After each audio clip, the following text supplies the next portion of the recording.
Hola, vengo a dar algunas consideraciones alrededor de Amores Perros por varias razones. Primero, la función que se hizo para conmemorar el 25 aniversario de la película dirigida por Alejandro González Iñárritu, escrita por Guillermo Arriaga, que se realizó hace una semana más o menos en el Palacio de Bellas Artes y se hizo una función especial con invitados especiales, con un concierto de Gustavo Santaolalla, que es el autor de la música de la película al final de la proyección. Todo ocurrió en el Salón Central de Bellas Artes, ahí estuve, lo vi la película restaurada y luego se supo que la película iba a tener también una función especial en el Festival Internacional de Cine de Morelia. Ahora mismo, mientras estoy grabando, se está realizando la alfombra roja en el Festival Internacional de Cine de Morelia con una multitud ahí impresionante que están sacando fotos y pidiendo autógrafos. Y luego, especialmente después de la proyección en Bellas Artes, me topo en redes sociales cada vez más tóxicas, cada vez con menos fundamentos, y cada vez más llena de gente que realmente están buscando llamar la atención de la peor manera. Me encontré con una oleada de mensajes de odio hacia la película, que si era mala, que si estaba sobrevalorada, que si realmente no era tan buena como lo habían dicho. Lo cual ya lo he dicho en otros espacios también, es muy sencillo lanzar mensajes para recoger clics de odio. Es mucho más fácil hablar, incluso sin fundamento, mal de algo y para provocar una reacción mucho más visceral de la gente y generarte tráfico a ti mismo, que entrar a una consideración real de una obra como en este caso lo es Amores Perros. No estoy diciendo que yo tenga la razón ni que yo tenga la verdad, pero si es fácil generar clics de odio, es mucho más fácil generar clics de odio ante una película que está cumpliendo 25 años y que quien responde a ese clic de odio probablemente no revisará la película y que quien lanza ese mensaje de odio seguramente no está revisando la película tampoco y mucho menos en lo que creo que hay que hacer alrededor de Amores Perros, que es contextualizarla, como toda labor alrededor del cine, de su apreciación, de su entendimiento, de su teoría, de su crítica,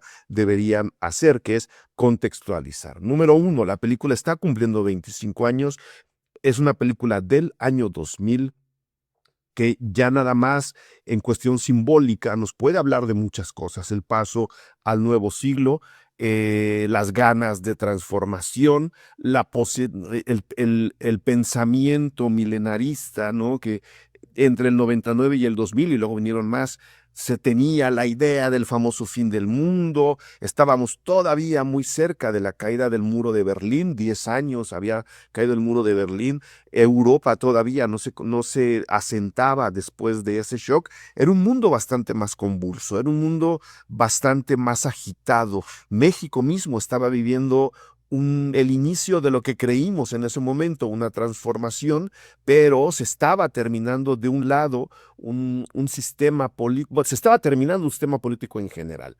Lo que estaba ocurriendo era que el partido, el PRI, que había gobernado al país durante 70 años, finalmente entregaba la estafeta a un partido que se consideraba en esos años distinto. Es decir, por un lado había esperanza y por el otro lado había desesperanza. La situación espiritual de las sociedades occidentales en ese momento en donde México se busca insertar y se buscaba insertar en ese instante, ¿no? El salinato había apuntado a insertarnos a Occidente hasta que llegó el movimiento zapatista para decirnos, ojo, nosotros pertenecemos a otro lugar, queremos pertenecer a otro lugar en donde nuestra identidad sea reflejada y sea considerada. De nuevo, no esperanza y desesperanza, esperanza de parte de los zapatistas, por ejemplo, y la desesperanza neoliberal que estaba desarrollándose en México a pasos agigantados en esos años. El resultado es confusión. Y en ese contexto, tomando en cuenta que el cine mexicano venía de una década tristísima a nivel de producción, con muy pocas películas, digamos, que realmente quisieran reflejar una identidad antes que generar taquilla o generar algún impacto. El cine mexicano había vivido en esos años justo un bache tremendo en lo económico, que se refuerza también ese pesar ante el cine mexicano, se refuerza con situaciones económicas muy convulsas, que le daban muy poca ventaja a la creación cultural, en particular al cine. Desde mi punto de vista, el cine mexicano había abandonado al siglo XX desde 1995 con El Callejón de los Milagros. La última gran obra del cine mexicano del siglo XX es esa. Entonces teníamos 5 años ahí en donde el cine no tiene para dónde voltear, y en esos 5 años se gesta una película como Amores Perros, que termina por estrenarse en el año 2000 bajo esas circunstancias. Evidentemente, esa confusión es reflejada en estas tres historias que Guillermo Arriaga apunta hacia un punto, hacia un vértice común, en donde de alguna forma circunstancial, espiritual, pero sobre todo emocional, hacen que éstas sean lo mismo en distintos estratos de la sociedad. Tenemos a un país que tiene que entenderse y que necesita reentenderse, con un pasado muy convulso, pero hundido en una crisis tanto moral como económica que no se podía negar. Y desde ahí podemos explicar a los personajes, especialmente el Chivo, ¿no? Un personaje que había dejado su vida de privilegios para meterse a la guerrilla, lo cual nos apunta directamente a la guerra sucia del país en los años previos. Del otro lado tenemos a Octavio, Gael García Bernal, y sus amigos que viviendo en una ciudad de desesperanza, en una ciudad que había sido abandonada y que se estaba dejando ahí nada más que se desintegrara sola, encuentran la pequeña esperanza, él, del amor, que tiene que contraponer a la desesperanza de cómo consigo el dinero para poder tener la vida que yo quiero al lado de la mujer de la que estoy enamorado. Y desde la ilusión del amor, tenemos por el otro lado el enriquecimiento a través de una actividad ilegal completamente reprochable, como es las peleas de perros, ¿no? Entonces, tenemos ya personajes bastante más matizados que lo que el cine anterior había de alguna forma olvidado. Y así nos podemos ir, ¿no? Goya Toledo también interpreta a Valeria, esta modelo española que llega a México, encuentra el éxito y de repente el karma le dice sí, pero no tan fácil, ¿no? Y esas tres historias van nutriendo esta situación de esperanza, desesperanza, de confusión, en donde la película, en donde el país estaba inserto. Entonces, no podemos entender los discursos, voluntarios o no, que tiene Amores Perros sin comprender la situación mundial que estábamos atravesando en esos años. Creo que los tiene. Don Sergio Oljovich dijo por ahí, es una película que propicia el entretenimiento antes que otra cosa, y en consecuencia la considero vacía. Esa es su opinión, completamente respetable, de una persona que hace otro tipo de cine, con otro tipo de compromisos que también son admirables, tremendamente admirables. Yo lo único que digo y que quiero decir es que el cine es entretenimiento que al mismo tiempo es cultura y que al mismo tiempo es industria. No podemos olvidar que, viniendo de donde viene el cine, nos guste o no, es entretenimiento al mismo tiempo que es cultura. ¿Tendrá más de uno, tendrá más del otro? Eso lo podemos debatir, pero no le podemos negar a una película como Amores Perros un fondo y un discurso que, repito, directa o indirectamente sí tiene. Habiendo dicho eso, vámonos con el... Porque yo vi la copia restaurada, repito, lo que se está viendo ahora es una copia restaurada que mucho opinólogo influencer ya empezaron a odiar, que es, repito, la palabra de moda, lo que me hizo enojar de. Pues bueno, se quejan mucho del look de la película, este look deslavado, esta como pasada por cloro, que era la idea que se nos daba cuando se nos explicaba por qué la película se veía, que además no ocurre en toda la película, está solamente en algunos momentos, hay momentos más nítidos en la fotografía, hay momentos más oscuros, hay momentos más contrastados, pero este look como pasado por cloro, como deslavado, está completamente buscado. Tiene una intención estética detrás que, por un lado, marca el acento en situaciones claves, críticas y violentas, y por el otro lado nos dice, en medio de todo eso hay algo de luz arriba del cerro, ¿no? Otra vez esta dualidad que creo que Amores Perros marca especialmente al permitirnos voltear hacia atrás 25 años para decir, ese era el mundo en el que estábamos viviendo. Entonces, la película representó una salida desde ese punto de vista, desde lo visual, de un cine que había estado muy apegado a la estética de los publicistas, de lo publicitario, las películas, y ustedes revisen incluso solo con tu pareja, estaban muy metidas en esa otra estética que veíamos en la tele, pero que de alguna forma se veía como más profesional. Lo podemos decir así. Eran como comerciales de gran presupuesto. Las poquitas películas que llegaban a los cines y que se promocionaban internacionalmente tenían ese look. Que también responde a una necesidad y que responde a otras circunstancias. Amores Perros llega y dice, vamos a meternos en una situación visual mucho más jalada al siglo XXI. Si El Callejón de los Milagros fue la última gran obra del cine mexicano del siglo XX, Amores Perros, desde mi punto de vista, es la película que discursiva, técnicamente, humanamente, porque además es gigantesca, algo que era impensable en los años previos en el cine mexicano, es la primera película que trae al cine mexicano en conjunto al siglo XXI, desde lo técnico y desde lo discursivo. El cine mexicano había perdido un poco la brújula de qué queremos contar y a quién le queremos hablar, porque estábamos metidos en ese círculo vicioso de hacemos películas que la gente no ve, o por razones económicas o por desinterés, ¿no? Un desinterés muy alimentado por el Tratado de Libre Comercio y por las propias grandes distribuidoras internacionales, ¿no? Que ese desinterés también tiene una razón de ser. Amores Perros no solo rompe con eso, trayendo a la gente al cine, devolviéndole al cine mexicano un poquito de la sangre que había perdido en los años previos, sino que empieza a verse diferente con el discurso que ya les dije que también era muy diferente a lo que teníamos anteriormente. Una pausa.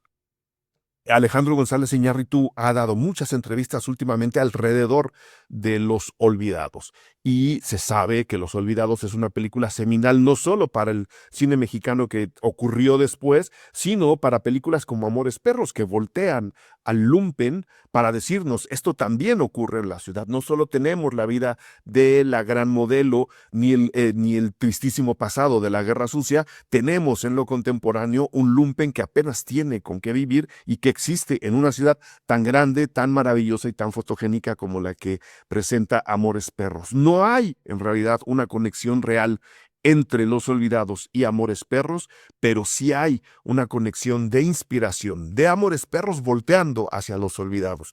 No las estoy comparando, no estoy diciendo que esté a la altura, ya veo las respuestas, pero sí hay una necesidad desde sus autores, empezando por Iñárritu y Arriaga, de decirle al cine mexicano, tenemos que modernizarnos otra vez. Los Olvidados representó el primer gran momento de primera modernización del cine mexicano. 50 años después, dos chamacos o un grupo de productores y de actores y de técnicos, para verlo ya más en el contexto del siglo XXI, dicen, tenemos que tratar de jalar otra vez a una nueva modernidad, que en realidad resultó ser la posmodernidad, al cine mexicano. No podemos seguir lamentándonos en donde estamos, tenemos que volver a dar un manotazo en la mesa, que es justo lo que hicieron.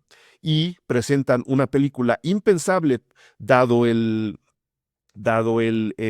pasado del cual veníamos la década anterior, que es una película gigantesca, una película con muchísima gente, con muchísimos personajes, rodada en la Ciudad de México de una forma también atípica, que hace que la gente voltee a ver nuevamente a su propio cine, y a partir de ahí, ¿no? Hemos dado tumbos, pero yo creo que sin Amores Perros eso no estaría ocurriendo y no tendríamos incluso terremotos cinematográficos como los que hemos tenido después, incluso con González Iñárritu, Del Toro y Cuarón, que son como la otra trilogía alrededor de Amores Perros, ¿no?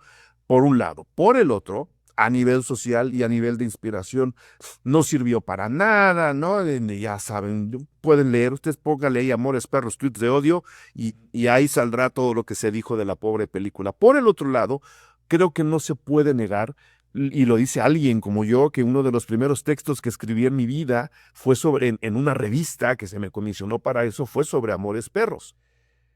Uno salía del cine con una sensación distinta. Mucha gente en el contemporáneo, con mucha gente que incluso nació después, mucho después del estreno de Amores Perros, ahora hace cine porque lo dicen y me lo han dicho en este festival. Cuando yo vi Amores Perros, me dieron ganas de dedicarme al cine, de una o de la otra forma. Cuando yo vi Amores Perros, me dieron ganas de hacer esto, o de conocer esto, o de ir a este lado, o de entrar a este mundo. Es una película que provoca una reacción positiva en ese sentido hacia muchos lados, centrándonos en lo nuestro en particular, a mucha gente que inspirada, sacudida, conmovida o queriendo tener su propia voz dentro del cine, ha dicho, a partir de Amores Perros, yo quise dedicarme al cine o hacer este tipo de cine o hacer un cine diferente, que creo que también es una reacción válida. Entonces, nada más sobre eso, creo que la película merece el lugar que tiene y no merece para nada los ataques y los tweets de odio que le han lanzado de manera completamente gratuita y sin fundamento, por supuesto, ¿no? Llegando nuevamente a la versión de la restauración, en su momento Amores Perros también le dijo a la gente, oigan, el cine mexicano puede oírse de esta forma, ¿no? Y Martín Hernández hizo un gran trabajo, ahí lo tenemos ahora en la restauración. Si bien la película, evidentemente, no pierde el blanqueamiento, el paso por el cloro que les quiero describir, el bleach, como se le llamaba, a nivel de sonido también representó una revolución en especial en la exhibición de las películas. No se oían las películas como se escucha Amores Perros, se oían mucho peor. Y ahora con la restauración todavía se oye mejor, ¿no? La película se ve muy bien, es una restauración muy cuidadosa del producto original. No es que se vea ahora en 4K, no es ese tipo de restauración grosera, es una restauración hacia lo sensible y hacia lo real de la película. Se ve como querían que se viera, se ve como Rodrigo Prieto, otro gran fotógrafo que también viene de ahí, que ahora está ganando Óscares, ¿no? Y, no, o sea, para que vean la lista enorme de talento que sale de una película como esta, no están perdiéndole el respeto a la fotografía de Rodrigo Prieto, simplemente la están asentando. Y con el sonido pasa algo, pues justo lo contrario, pero para bien. Se escucha ahora, ¿no? Prácticamente en Atmos, se escuchan en muchos más canales de los que antes teníamos. Antes en la película era imposible que sonara así, porque los avances que teníamos en esos tiempos no daban para que suene como ahora. Entonces, es una muy buena oportunidad para volverla a sentir, sobre todo porque, repito, esta convergencia de historia, de estas tres historias en particular, lo que están provocando es una reacción emocional. El cine funciona así, primero nos emociona y luego tenemos que pensarlo, racionalizarlo y meterlo en la lógica. La película lo logra. Habrá capítulos, y lo platicamos al final de la proyección en Bellas Artes, unos colegas y yo, habrá capítulos que nos suenen bastante más moralinos. Hombre, la película tiene 25 años, nomás faltaba que además de todo tuviera que cumplir con los estándares contemporáneos. Habrá capítulos que suenen bastante más coherentes, pues sí, ¿no? Porque están hablando del propio pasado de la película, en particular el capítulo del chivo, ¿no? Que es de los más inmortales, digamos, que vamos a tener en este universo de Amores Perros. Pero tomando en cuenta eso, que es completamente natural, yo creo que tenemos ahí una película valiosa que no podemos ignorar y mucho menos atacar de gratis.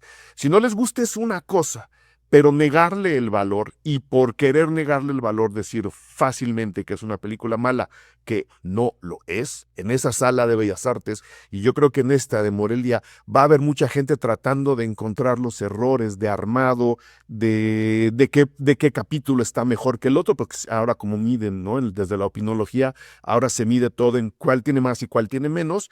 Yo creo que la película tiene un balance muy bien trabajado. En Bellas Artes habíamos gente que estábamos ahí como, ay, yo me acuerdo que aquí cojeaba. la película está perfectamente armada, nada más desde ahí.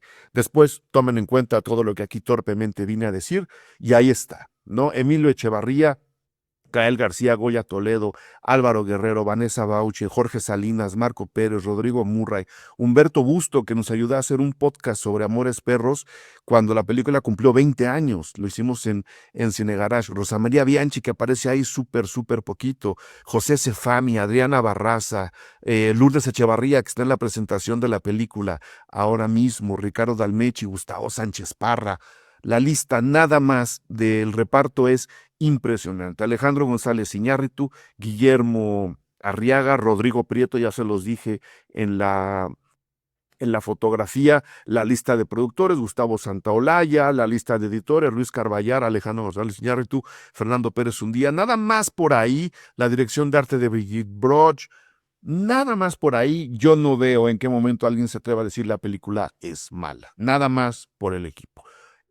Tomen en cuenta el contexto que les propongo y aviéntenme a los haters. Ahí está Amores Perros a 25 años, función especial hace una semana en el Palacio de Bellas Artes, otra aquí en el Festival Internacional de Cine de Morelia.